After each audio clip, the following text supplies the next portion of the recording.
Ikaw, ilang scout meron dito sa Timog?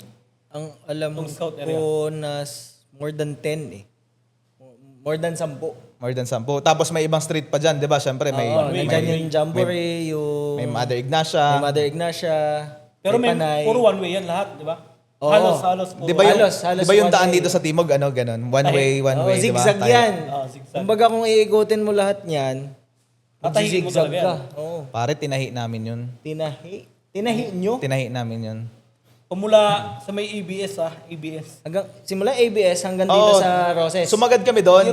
E-road. Ang una namin ginawa, sumagad muna kami hanggang EDSA. Di ba yun ang EDSA. pinakagilid Oo, ng yan ang pinaka- Timog di ba? Yung triangle Timog, ng South, Tomas Morato, oo. di ba? Yun yung pinakagilid. So mula doon, inikot namin yun isa-isa. Nagano kami? Nagtahi talaga. Parang more than 10 kilometers ata Nag-ano kami? biyahe nyo nun, tol. Nag-Timog Loop. Timog Loop. Oo. So tinahi namin yun isa-isa. Suddenly, wala kami nakita. May nakita yata kami dito sa may something scout dito. May nakita kami pero sabi namin parang maliit. Oo.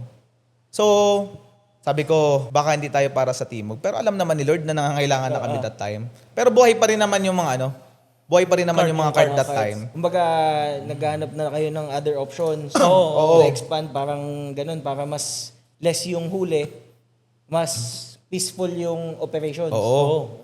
Kasi wala nang atrasan eh. May ano na kami, may mga tao. May tao na. May bahay na. Laki nun. Para yung upa namin dun sa bahay, 100,000. Ay, kailangan talaga i-expand. Eh sabi namin nung time na kaka-50 yung card, simple lang yun eh. Ayun pala may huli. So, tinahi namin yung Timog. Nag-loop kami dito. Wala kami nakita. So, nung wala kami makita, Mga ano yun, mga 8:30 ng 8:30 ng umaga natapos kami parang alas 12 kasi may tinitingnan din kami, baba kami sa sakyan, wala kami makita. Kumain kami dito sa may Mother Ignacia.